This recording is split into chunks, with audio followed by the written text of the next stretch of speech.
This is the new 2022 Acura MDX Type S, and it's a high-performance version of the Acura MDX. This surprises me because the MDX has never really been about performance. It's a popular family SUV that people use to take their kids to school, and yet here it is with 355 turbocharged horsepower and a sticker price of over $70,000. Today, I'm going to review the new MDX Type S and show you all of its quirks and features. Before I get started, be sure to check out Cars and Bids, which is my enthusiast car auction website for cool cars from the modern era with free listings. You can list your cool car for free and auction it on Cars and Bids. And we've had some fantastic sales recently, including this Mercedes C63 AMG Edition 1 sold for just under $60,000, this wonderful Aston Martin V8 Vantage sold for $43,000, and this great Porsche Cayman S sold for just under $30,000. If you're looking to buy or sell a cool enthusiast car from the modern era, the 1980s and up, Cars and Bids is the place to do it. With daily auctions, great selection, and free listings, check it out at carsandbids.com.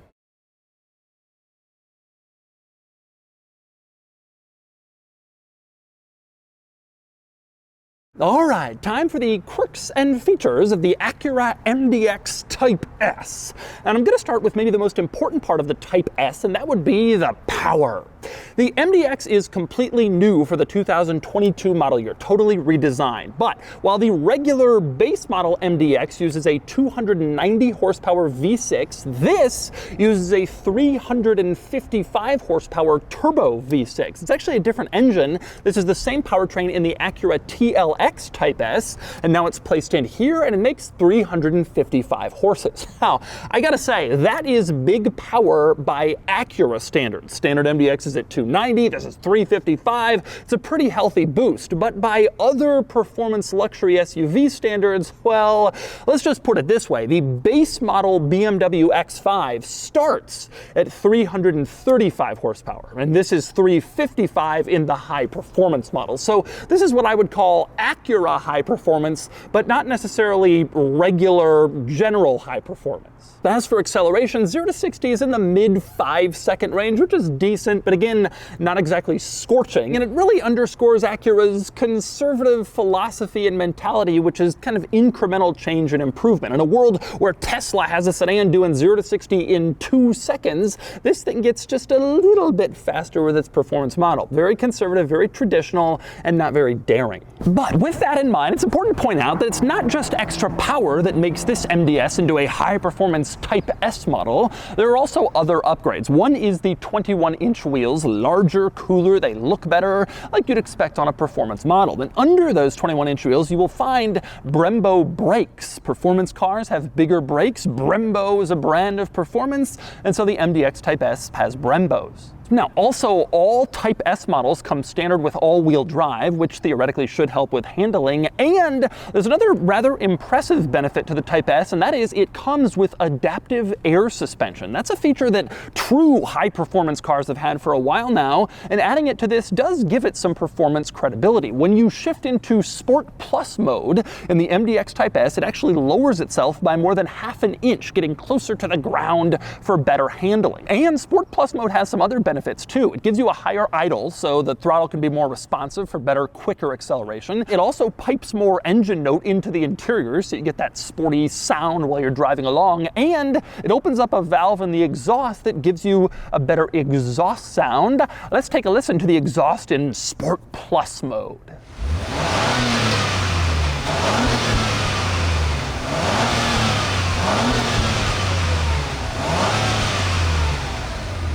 So there you go. Again, that's fine. It feels a little performance-y, but once again feels kind of Acura conservative. Not exactly high performance, sporty, loud, the kind of things you'd associate with a performance model's exhaust. Now, one thing that isn't particularly conservative about the MDX Type S is the price. These start at just under $70,000, but if you get the advanced package like this one has, you're looking at a sticker price of around $73 grand for an Acura MDX. This is is the most expensive Acura ever, aside from the NSX. It's really big money for an MDX. So what do you get for that big money? Aside from the Type S performance upgrades on the outside, under the hood, the brakes, the suspension, what do you get inside to justify that sticker price? There are a few upgrades to the Type S over the standard MDX, and one is the seats. You can see they're lined with all sorts of stitching patterns going across. Nice soft leather, intended to be a luxurious upgrade over the standard model. Acura also touts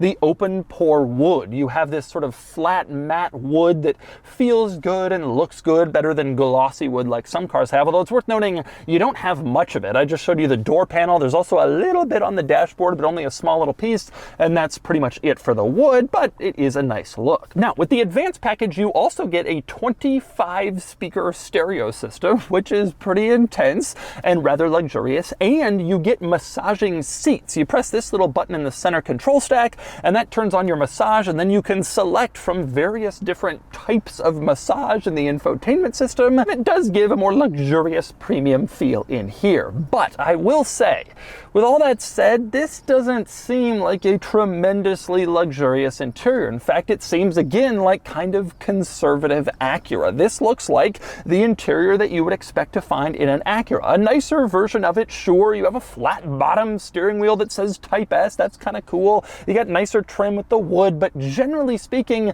it's just kind of Acura in here. Again, no big risks, no huge center screen like some rivals now have, no flowy lines or daring designs in here. It's just pretty much Acura conservative, just kind of turned up a little bit in terms of performance and luxury, but only a little bit. Anyway, on to the quirks and features in here. One obvious quirk is the Acura gear selector situation, which is very unusual. They use it in all of their cars. You got reverse as this switch you pull towards you. You got drive as a circular button at the bottom. Neutral and park are rectangles above that. It is certainly a bit odd, very different from a standard gear lever. Now, directly above that gear selector, you can see a rather large dial. This changes your drive mode, and you can switch through your various drive modes by twisting this to the left or to the right. Normal, Sport, Sport Plus if you hold it to the right. All your drive modes are accessed through there. And if you press the very center, the Acura logo, that turns on a configurable individual drive mode where you can choose various different things to fit with your preferences. Probably my very favorite thing about this drive mode selector is the sound it makes when it switches between drive modes, which is kind of cool. Take a listen.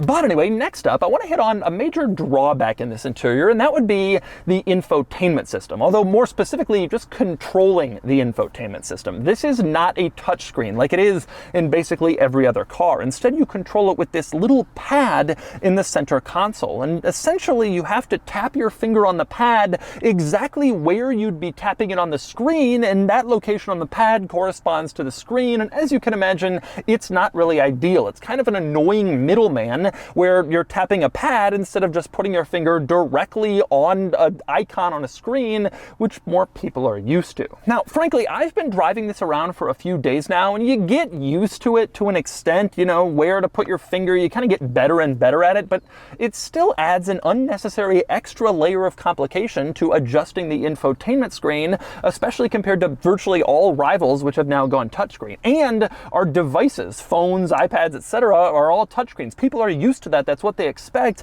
and it's disappointing to have this pad instead. It's especially surprising to see a brand new, fully redesigned 2022 MDX is still using this instead of a more modern touchscreen like basically everybody else. Now, with that said, I have to say, beyond the controller situation, the infotainment system is pretty good. It's intuitive, you can figure everything out pretty easily, no unusual surprises, and it's split into two, so you can display two things at once, which is always nice to see, and which not every rival has. It's pretty good to use, except for the actual touching and using of it. But anyway, beyond the infotainment system, other controls in this interior are kind of unusual. Acura still uses more physical buttons than virtually every other brand, including all climate controls. You can see they're all here in the center control stack. None have been integrated into the center touchscreen, which is probably one of the last few cars to do this. Virtually everybody else has put at least a few controls in the center screen, but not Acura. One cool thing about the climate controls, when you adjust the temperature, you can see the color corresponding to your adjustment briefly lights up. up. So red if you want hotter air and blue if you want colder air,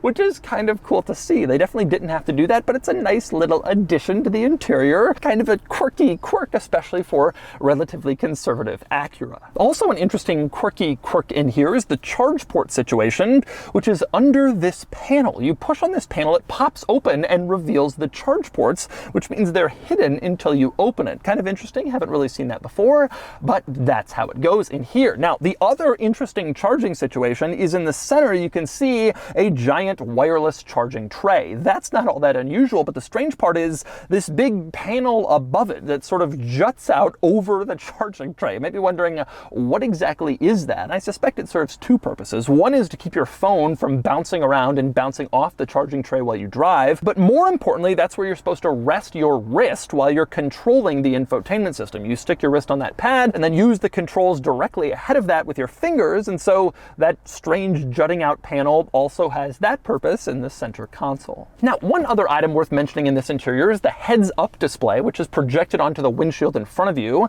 have to say, I really like the functionality. It shows your speed, the usual stuff a heads-up display would, but it also displays the radio station you're listening to, and as you change it, it's shown right there, so you don't have to look into the infotainment screen or the gauge cluster. It's directly in your line of sight. It even shows the volume. As you adjust the volume, you can see it shows exactly how high or low it is, and again, that's nice to see projected right onto the windshield, so you don't have to look down or look elsewhere to figure out how loud your stereo is. You never have to take your eyes off the road. But anyway, next we climb into the back of the new MDX, and I'll start with rear seat space, which is decent. Not exactly huge back here. My knees are right up against the front seat in sort of a normal seating position. Good headroom. You have decent space, not huge, but enough for adults and more than enough for kids.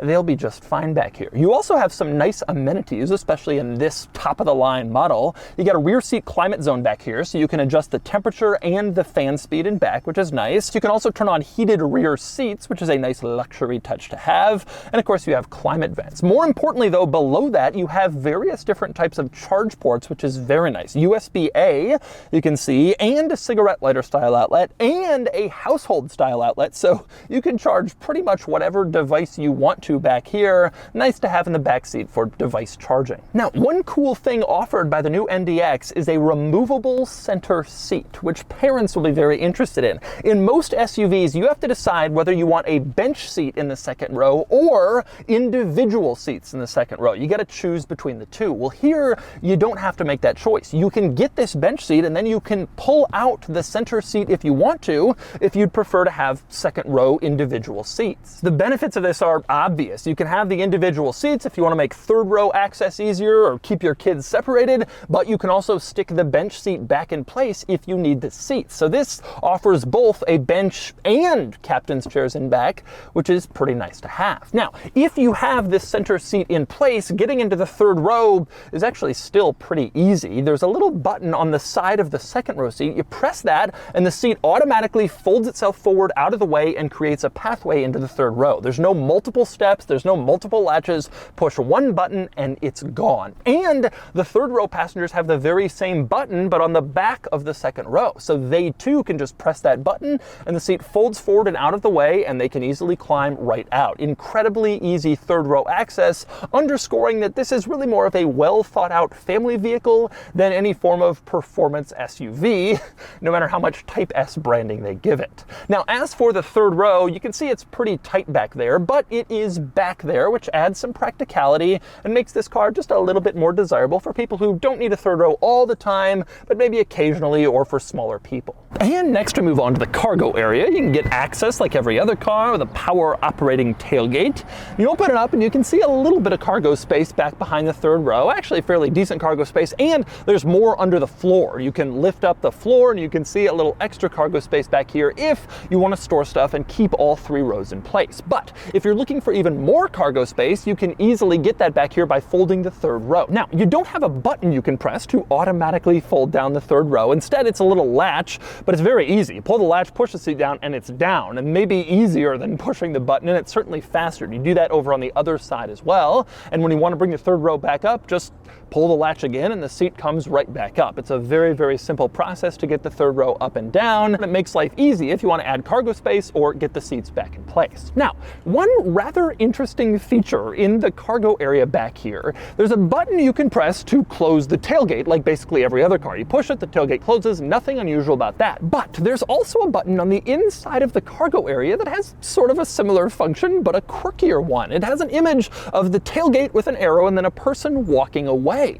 If you press that button, it will close the tailgate, but delay it for a few seconds to allow you to walk away first. So if your hands are full and you can't get to the button on the tailgate, push this one, grab your stuff, and then walk away, and the tailgate will close after a few seconds. I've never seen that in any other car, and it's kind of an interesting quirk. But anyway, onto the exterior of the MDX Type S. I must say, it looks a lot like a regular MDX, although it does have some subtle touches to give it sort of a sportier feel. The quad exhaust is one. You can see back here the ultimate sign of a performance car, and that's coupled with a little bit of an extra rear diffuser. Not high performance car, but it's there, adds a little sporty flair. You also have the large wheels, like I mentioned before, and black trim everywhere. No chrome on the outside of this car. It's all black trim intended to give you a sportier feel. And of course, there's the badging. You have Type S in the back on the tailgate.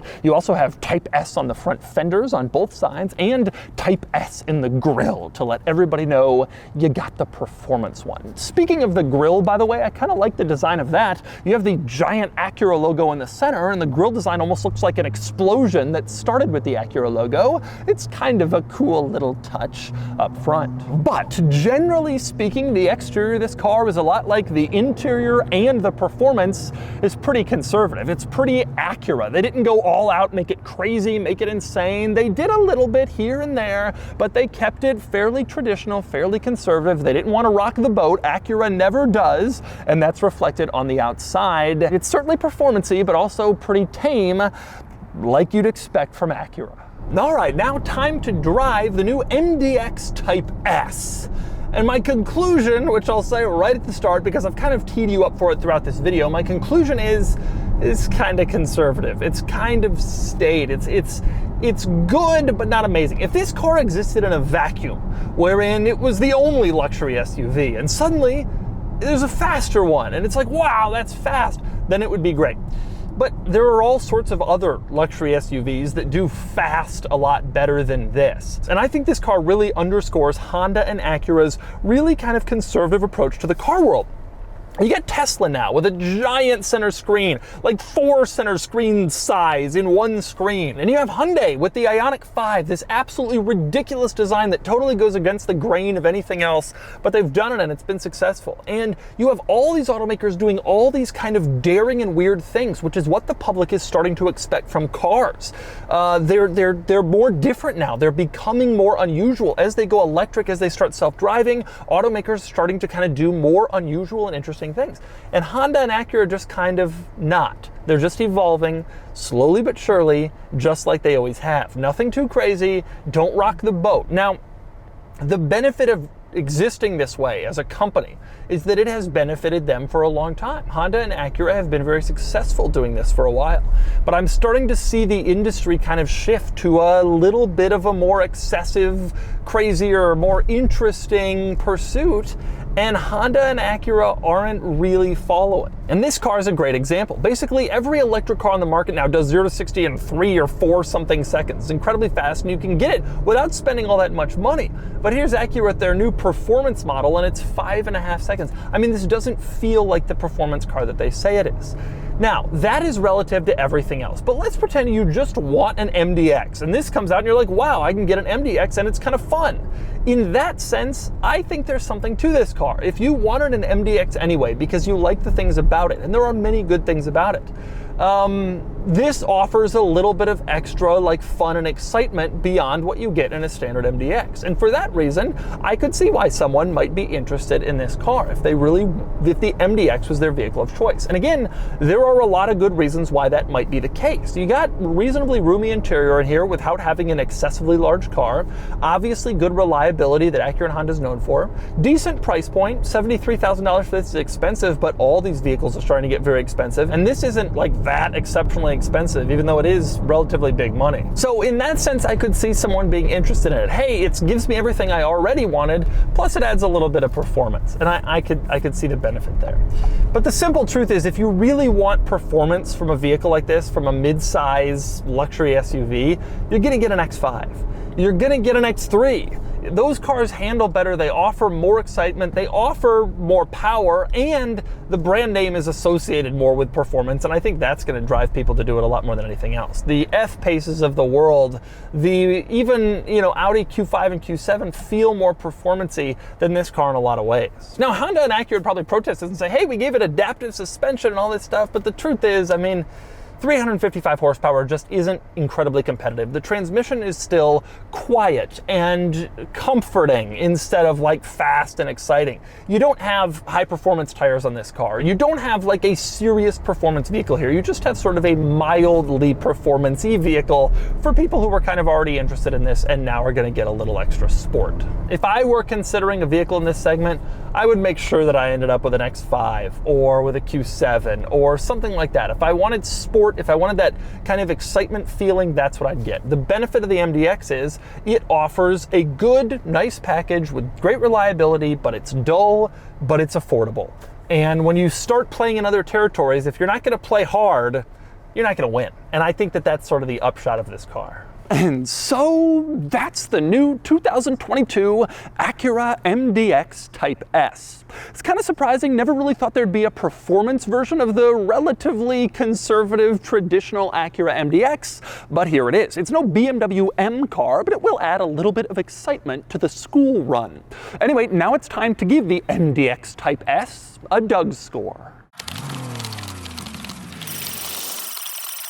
And the Doug score is here, 57 out of 100, which puts the MDX Type S here against other relevant cars. It beats out regular luxury crossovers like the Lexus RX and the new Grand Cherokee, but it doesn't reach the real sporty luxury SUVs, the BMW X5, the Audi SQ5, and so on. The MDX Type S is great for people who want an MDX and also want to add a little sport, but if you want a luxury SUV that's especially fun to drive and engaging, it won't quite get there.